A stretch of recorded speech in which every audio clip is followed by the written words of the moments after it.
really what you want to know, I'm sure. So let me just say first, this is one of the ways we move, is to truly understand and gain the language around something that epidemiologists call population attributable risk.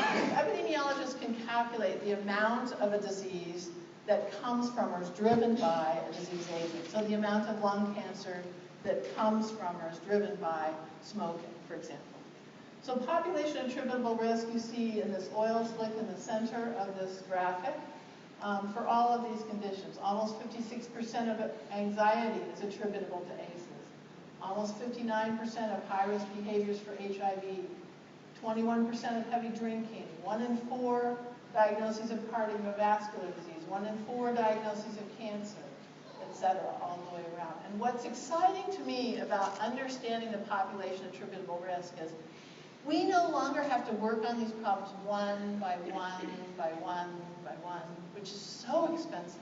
And it's exhausting because we have to debate whose issue is more important than whose issue, right? In order to fight for the funding, right? That's what we have done.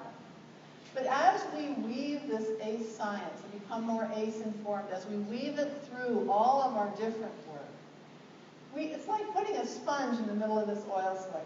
We will reduce all of these conditions and many more at once. That's what I mean by the magnitude of the solution. So let me present to you what I think is the highest leverage kind of action we can take. I think we've got to take a dual generation approach, and our statistics would bear that out. We have to moderate the effects of ACEs among parenting adults in very particular ways. We have to moderate the effects of ACEs in ways that help them function and cope and protect their children from ACEs. And as we do that, parents are the most powerful people in the entire world for preventing ACEs in their children. There's nobody that has the kind of power of a parent. So what we do then is support parents so that they can prevent the accumulation of ACEs in the next generation. Here's your ACE score. Mom or dad has 8. That's mom, I guess, because she's pregnant, has 8. And child has 2. Hopefully baby has 1 by the time they're adult. If we prevent ACE accumulation in the next generation, we have fewer ACE effects. And we create a virtuous cycle. Fewer ACE effects, fewer ACEs in the next generation. Fewer ACE effects, fewer ACEs in the next generation. We can't forget the parents. If we take this dual generation approach and we watch and we listen for what actually makes the biggest difference for parents in protecting their children from ACEs, we'll learn over the next few years how to very dramatically improve health in our society. So I'm going to talk a little bit about resilience. There's a lot of theories about resilience, and the resilience science arguably isn't as well developed in some ways as the neuroscience, because it's a different study, and often resilience researchers are looking at single outcomes at a time. But still, we learn so much from this science. So there seems to be pretty wide agreement that there are 3 main systems that we need to build in order for our society to be more resilient.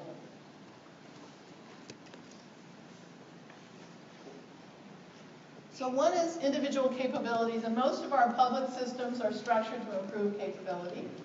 The next is attachment and belonging. And the third is our community, culture, and spirituality, the milieu in which we live. Excuse me.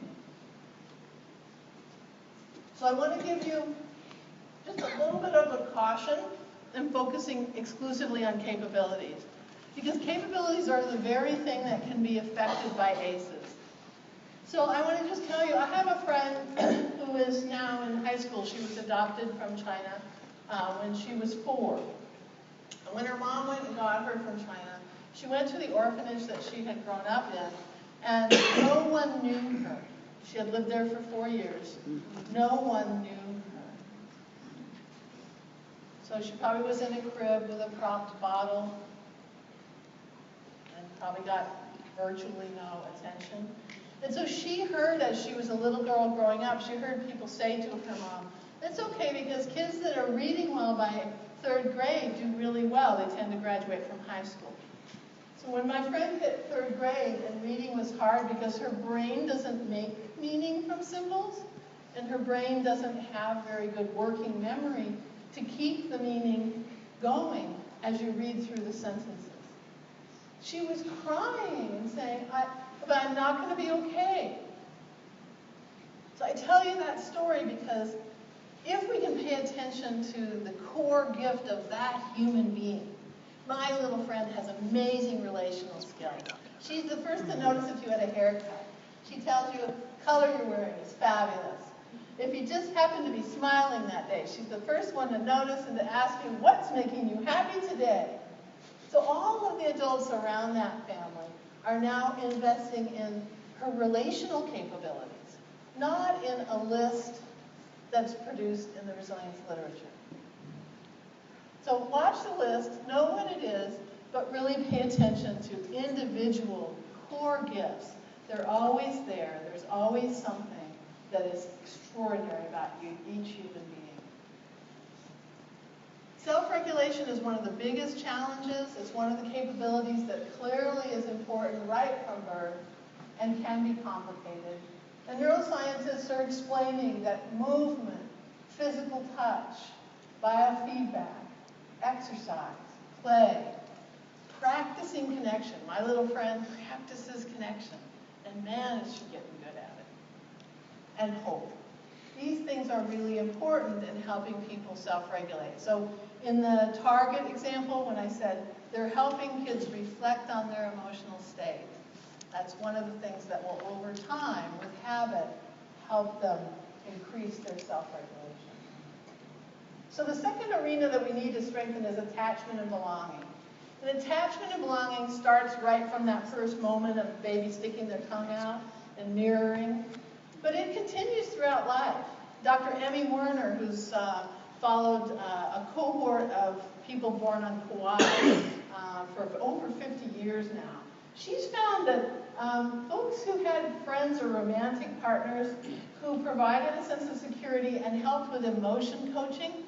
So at the end of the day, you know how if you have a partner in life, you go home and how was your day, and you talk about it, and if that partner says, you've made it through this kind of difficult stuff before, I know it feels like a crisis, and here's how you've done it before. That's emotion coaching, right?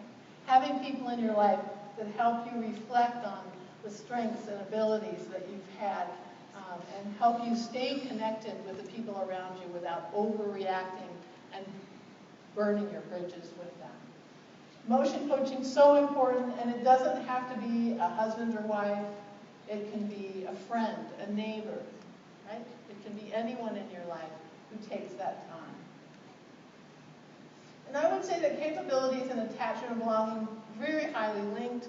We've seen communities weave them together by creating community betterment projects in which young people are developing skills that are in demand in the community. So in rural communities, search and rescue skills, animal husbandry skills. And then those kids, once they develop those skills, adults are calling them. We need you to come help, right? That's the kind of relationship that can set up a lifelong sense of connection with others and the confidence that we can make new connections as we get older. So I want to show you the power of social emotional support as a resilience factor. This is from Washington data. These are stress-related disease, cardiovascular disease, diabetes, and receiving treatment for mental illness. But people who said, I rarely or never get social emotional support in my life, are the red bars. People who said they sometimes receive social emotional support, the gold bars. And people who always or usually have support are the blue bars. And you see this reduction in the prevalence of cardiovascular disease, diabetes, and a dramatic improvement in the symptoms of mental illness. This is from the Kessler-6, those of you who know. This is a scale that tells us the symptoms of mental illness. So they might still have a diagnosis, but they're doing very well. Social emotional support is a powerful resilience factor, and we can all help build it in every family, in every community, in every city and town